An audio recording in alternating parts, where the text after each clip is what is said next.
Et donc, en plus, Versailles, c'est vraiment le palais, des rois, donc c'est vraiment, certains vont faire des polémiques La là-dessus, mais porte est en train de s'ouvrir. On voit le blason du roi Charles sur cet avion, sur cette A320.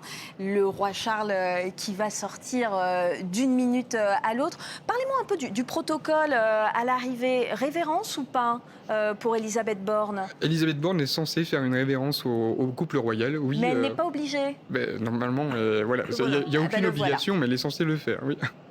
Le roi Charles qui est en train de descendre cette passerelle accompagné de la reine Camilla. Il y a un petit peu de vent à Orly actuellement. Il faut tenir les chapeaux. Et il va être salué, le roi Thierry Arnaud, par la Première ministre. On va voir d'ailleurs si elle se plie à l'exercice de la révérence. Corrigez-moi si je me trompe, elle peut leur serrer la main, Elle peut leur serrer la main. si elle le souhaite. Mmh. Ça aussi, ça fait partie du protocole. Charles III souriant, voilà, qui serre la main à la Première ministre.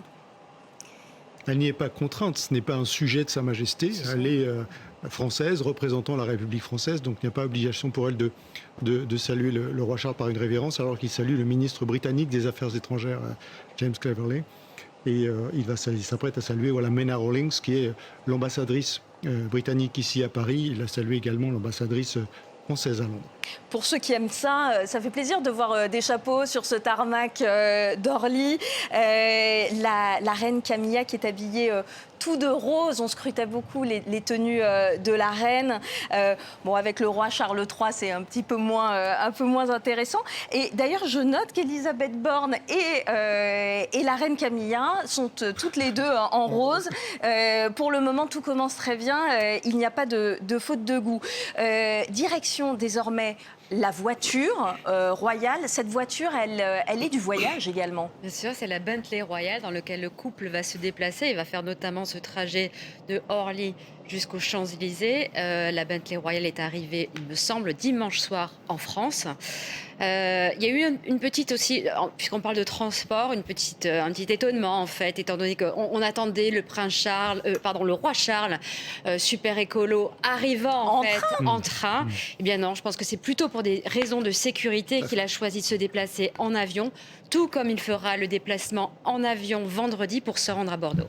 Un dispositif de sécurité exceptionnel d'ailleurs est mis en place en ce moment, Thierry Arnaud, pour l'arrivée et cette visite d'État qui va durer 3 jours. Comment on accueille un monarque et le roi d'Angleterre? J'imagine que la sécurité autour de cette visite est très particulière. On parle de plus de 8000 policiers et gendarmes qui ont été déployés à Paris aujourd'hui, en plus de services de sécurité spéciaux. Donc effectivement, c'est extrêmement compliqué de pouvoir organiser une telle visite. Si je peux me permettre, je voulais revenir sur la personne qui était en kilt juste derrière le roi, Oui. qui est son secrétaire particulier, qui le suit comme son ombre depuis son accession au trône. On a découvert sa figure, on va dire, depuis qu'il est devenu roi.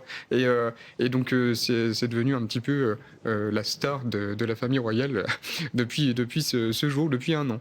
On la voit, cette voiture énorme, cette Bentley Royal State Limousine avec le drapeau royal, alors que le couple royal est en train de monter à l'intérieur. C'est une voiture très particulière, on l'a dit, elle est blindée, elle est rehaussée pour les chapeaux.